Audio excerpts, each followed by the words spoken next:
This is Mark Hansel with the Bulldog Show and Bulldog Reports, and I'm here with Boone County Commissioner Jesse Brewer.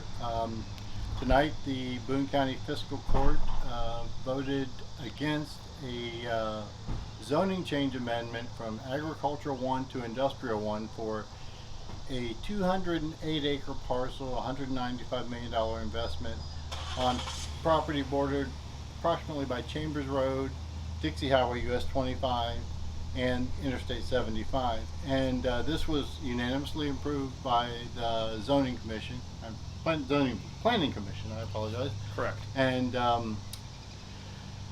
there was a lot of community input on this. A lot of people spoke about why they didn't want it, and just tell us why the commission made the decision that they did. You know, a lot of times you hear fiscal court's a rubber stamp, or government is a rubber stamp, and you prove that's not the case. Correct. Oftentimes you do hear that. You know, this is a classic case of not all reasonable minds see the same thing the same way. And you know, you get a developer from one side of the standpoint, not being from here, out-of-state business interest, and it's flattering in a sense that they want to come to Boone County because of all the reasons that were cited, but at the same time, there's certain areas that are appropriate for that and certain areas that are not.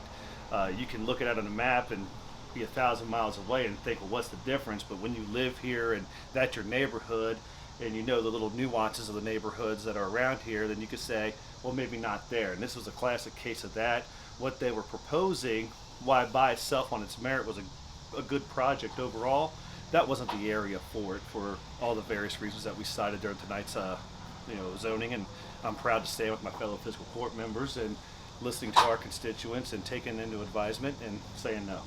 And it was unanimous, and there's no question that even if this hadn't gone their way, and of course obviously they're ecstatic, we did ask the developer for comment. They chose not to comment. Not surprising. You know, they're very disappointed with the way things went. But it's got to be very encouraging to see that much community participation. I mean, even regardless. I mean, it really was. This was a very lot of citizens care about their neighborhood there. They spoke up, their voices. They made their concerns throughout the whole process known, and it was good to see the involvement and listen to them. And it's not as simple as just saying no, we're going to vote against this. You guys have to give reasons. And I thought County Administrator Jeff Earlywine elaborated pretty well why this wasn't a fit. So that, you know, and of course Commissioner Kenner who proposed it. There was a lot of time and study and delicate balance put into this issue, as there is with all planning and zoning issues. You know, oftentimes people don't realize all the behind the scenes work with the process, with all the zoning information that comes out, the reports, the long process that it takes, you know, several months worth of work and careful evaluation, and this was no different. Yeah, no, and we appreciate you taking the time to speak with us, and it is good to know that government will listen to the residents and make the decision that they believe is in their best interest. Right. Thank you. Thank you.